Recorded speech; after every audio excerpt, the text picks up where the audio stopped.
Mark Fisher's thinking, for me, lies in understanding politics, power, and ideology through an engagement with atmospheres and strange moods. So as Matt just pointed out, people make this guy's thinking into different, emphasizing different qualities of it, and for me, he's definitely an atmospheric thinker, a hauntologist, I guess. Right, so in fact, I would go as far as seeing almost all of his writing about the atmosphere of psychic infrastructures, a web comprised of the presence of things that shouldn't be there and the absence of things that ought to be present. At base, everything he spoke of, as I see it, seemed to move through haunted, spectral, weird, and eerie modes. The essence of capitalist realism lies in phantom qualities that seem barely there, yet have catastrophic consequences. It is about the sinister air of invisible barriers, the kind which erase agency before it even exists, and in its absence appears passing gratifications. Similarly, shaking loose from such ambient containment, realism involves an ether beyond the usual spheres. This is what makes Mark Fisher's writing so compelling for me. And so my paper begins with this atmospheric concepts, or how I understand them, in particular Fisher's idea of the Eyrie. It's a very Eyrie-based paper. Runs through some of these into my own preoccupations, which right now are about banal circulation sites of capitalism, infrastructural spaces, airports, urban edgelands. That is, where psychic infrastructure intersects with transport communication infrastructure and commodity flows. Travel into the secret sadness of the 21st century, as we find them in distribution centers primarily in the Midlands, backstage of the hedonic matrix into the soft narcosis supply system.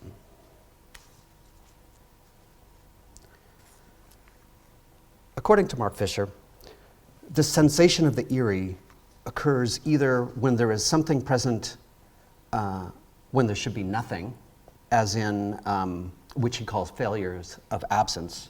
So the bird's cry is eerie because there is more there than just the bird. Or eeriness, or an eeriness when there is nothing present, when there should be something present. So the failures of presence. And the example of this would be ruins or the Mary Celeste. Sites that first appear to be abandoned, yet we then sense they are somehow or another inhabited. So no matter which type of Eyrie, these experiences are outside of standard perception and cognition.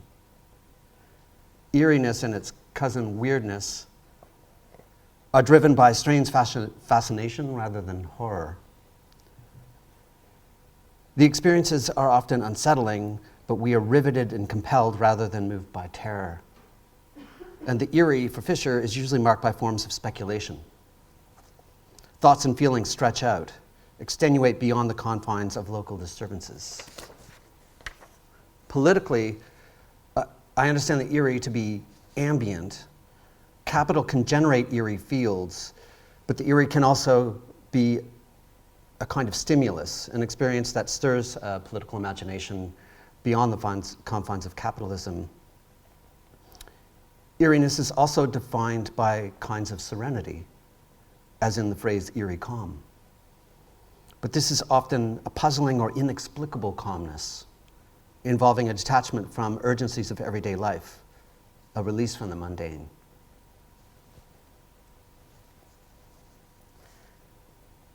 Agency is central to the experience of the Eyrie. Lack of agency, an emergent agency, or an altogether ulterior agency. So it's reading a quote from Mark Fisher. We find the Eyrie more readily in landscapes partially emptied of the human. What happened to produce these ruins, this disappearance? What kind of entity was involved? What kind of thing was it that emitted such an eerie cry? As we can see from these examples, the Eyrie is fundamentally tied up with questions of agency. What kind of agent is acting here? Is there an agent at all? The question of agency in the Eyrie has everything to do with capitalism and the forces that shape our lives.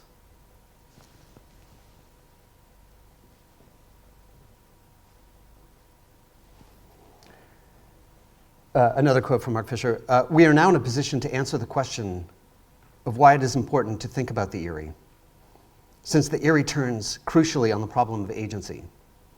It is about the forces that govern our lives and the world. It should be especially clear to those of us in a globally tele-connected capitalist world that those forces are not fully available to our sensory apprehension. A force like capital does not exist in any substantial sense, yet it is capable of producing practically any kind of effect. So capitalism is almost inherently Eyrie. The cultural logic of capitalism can be felt through instances of the Eyrie.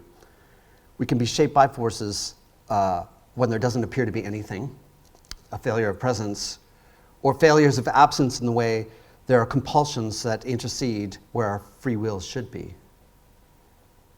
Capital is at every level an Eyrie entity. Conjured out of nothing, capital nevertheless exerts more influence than any alleged substantial entity.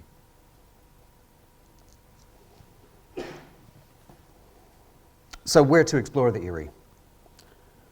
Mark Fisher mainly engages with the Eyrie in analysis of films and novels.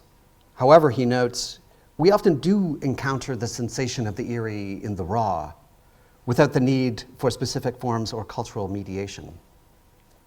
For instance, there is no doubt that the sensation of the Eyrie clings to certain kinds of physical spaces and landscapes. So my task is then to do just this. Specifically, the Eyrie, as we encounter it in ex-urban hinterlands and big box country. However, this raw Eyrie requires cultural mediation. Or this raw Eyrie of spaces is even a source for cultural mediation. And there's been a long line of aesthetic encounters with the Eyrie-ness in the raw through the 20th century, including Robert Smithson, Patrick Keller, Louis Baltz, Alan Sekula, psychogeographers, cognitive cartographers, and even further back, the Impressionists. But the contemporary condition of this raw Eyrie in a kind of urban edgelands appears to be intensifying. It appears to be becoming more intrinsic to life and more mysterious than ever.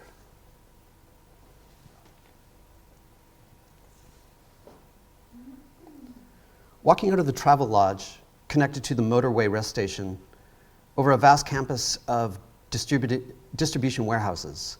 The warehouses are roughly 3 to 4 stories tall and stretch horizontally. Some almost half a kilometer long, or is it wide? Sheds the size of small towns. Between them are little woodlands or scrubby areas of bushes which end with a boundary of tidy landscaped beds and mowed grass around their car parks. In this giant-sized environment, if giants grew horizontally rather than vertically, it takes a long time to walk from one spot to another. Finally stopping for a coffee in the convention center, which is itself larger than the airport nearby. This is associated with a conurbation that appears as just a shadow in the distance. Down Perimeter Road to the fulfillment center, and then onto a vast car park full of identical vehicles that are of a category of newness which exceeds even the showroom. With such special surfaces of the car's bodies sealed in white plastic, and with the wipers on every single vehicle extended off the windshield and pointed skyward. This is a museum of infra-commodity fetish. The factories are so far away that labor seems to be nowhere, and the consumers have yet to appear. The automobiles were never made, but became into existence on this lot. As yet, they cannot even be touched, let alone driven. They sit here in a brief lull in the cycle, a fleeting slack tide within an economic gravitational force that is about to turn. The hairs on your skin can feel it mounting. If we wait too long, we will be pulverized as an utter inconsequence to such a force that we cannot even really imagine. The vehicles will be transported to a point of sale. They will glisten a while longer, and then everything, barring a retro revival on the one hand or a social revolution on the other, will be a continual loss of value from here. The car park, measured in kilometers, stretches towards the dock, which is not even visible except for the top of cranes and lighting towers. J.G. Ballard, whose fascination in the London area lay in the area around Heathrow, and decidedly not in its historic center, spoke of the inversion of airports having cities instead of major metropolitan areas served by these airports. The city, the 20th century metropolis, the historical core, the part that looks like urbanity, is just a namesake, an alibi for these facilities. A product long ago superseded by its byproduct. The metropolitan city as a diskette icon in the time of cloud memory. Ballard formulated this view in the 1970s and 80s, back when it felt like a mischievous provocation, which would nevertheless become standard and incontrovertible. These are walks through such undeniability, which extended in so many different directions and levels. But the catch is, such spaces still do not feel culturally sanctioned or even intelligible for all of their banality and ubiquity. They are still a proposition even as we are living through them.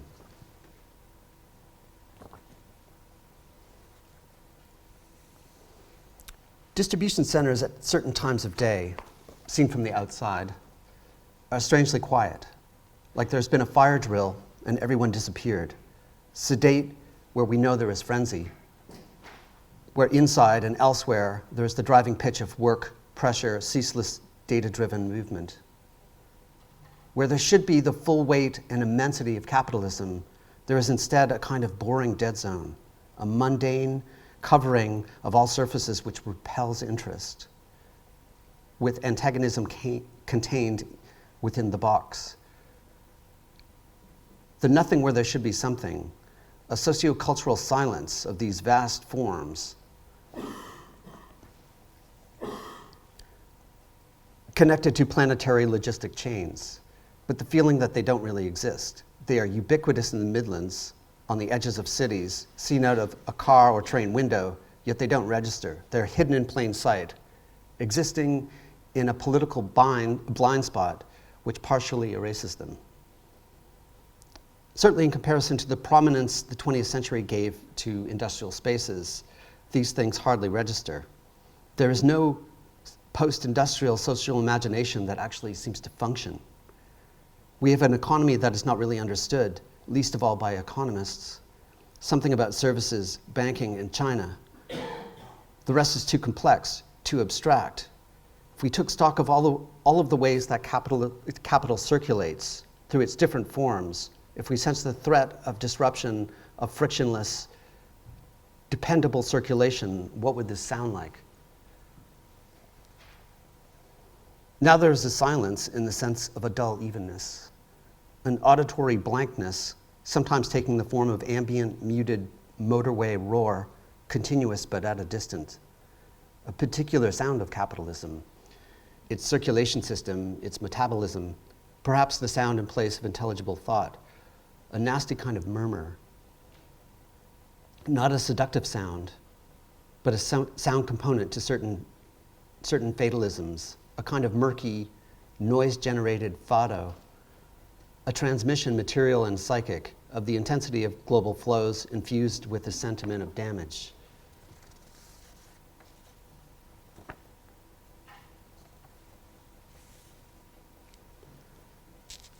Is there an immense secret lying at the heart of global logistic systems? And by revealing it, a revolution would begin. In a way there is, but it's an open secret which cannot be revealed as such. And this is an instance of capitalist realism. You've heard these stinging words before, which are made even worse by the fact that we already knew them. This is all wrong. People are dying, suffering, ecosystems are collapsing. an extensive way of life is built upon a bland acceptance. A current from this circulates through these supply chains and communication networks, and it is all being recorded and archived. Perhaps the remnants of Malaysian Airlines Flight 370 could also be inside one of these structures. Although the debris may be fake, part of a conspiracy, actual or theoretical, an inescapable feeling that its black box, maybe all of the black boxes, might be found in pallets in the back racks of one of these warehouses. An infra-black box with perpetual power and an infinite collection on all parameters. A nebula of guilty secrets and good intentions, a Google server. All this commentary itself will be on it somewhere. The voice, data, and thought preserved for perpetuity in theory, when we will reach a point when there will be finally time to pour through all of these things, determining probable causes and make recommendations. Teams of forensics will descend upon the scene, meticulously comb through the material, analyze the recordings and metrics, put it all together in a comprehensive report that will finally put an end to all of this conjecture. Then we won't finally have to look for school children for hope and can act decisively according to our ideals.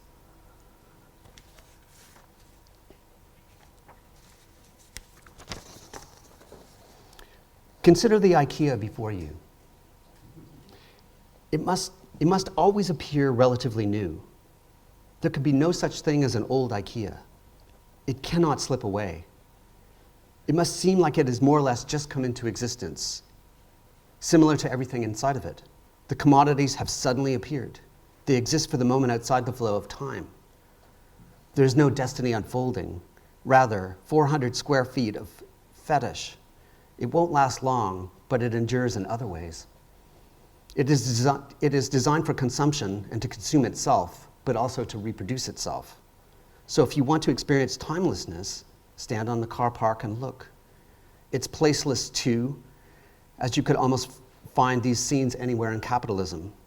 So here we are beyond time and space, a timelessness that everybody can afford, to the point where, I guess, it doesn't even feel like anything. There's nothing there at all. Even the feeling of a lost vocation is thwarted in this continual present. This is the generic, the part we skip over for good reason, where ideologies feed.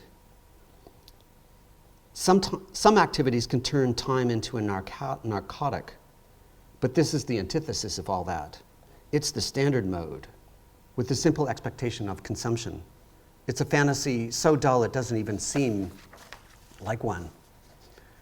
But it could happen. Something else could happen, and happen sooner than we would imagine. That all these buildings would disappear, fall into disrepair, obsolescence, ruins, or into a second life or a second purpose, hitherto unknown. A second globalization without the need for these spaces, or an end of global supply chains, economic or environmental disaster rendering them useless. A future visiting, imagining not who created these, because we would know, but wonder the mindset and values of those who produce such sites.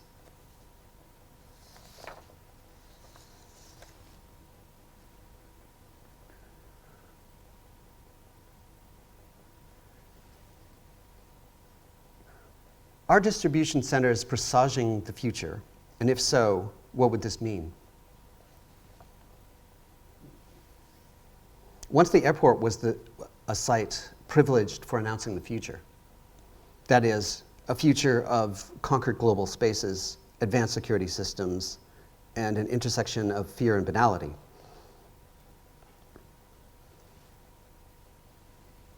But now distribution centers, distinct from mere storage facilities and their integration into global logistic flows, may be seen as spatial sites where the future is trialed.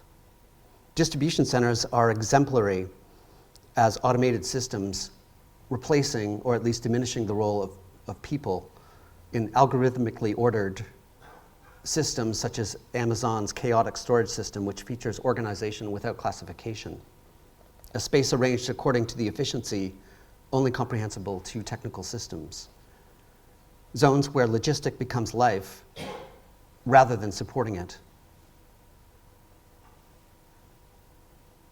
Could it be that a new social form is being perfected within, and these tendencies are permeating through the warehouse walls into the general atmosphere, the social warehouse, into a whole way of life? Infrastructure is often seen as an iceberg-like or invisible, altogether hidden below ground, but warehouses are hidden in plain sight, forming large bands and clusters around highly populated areas. This particular opacity will proliferate into a range of social practices and emanate through all distribution centers in whatever form they take.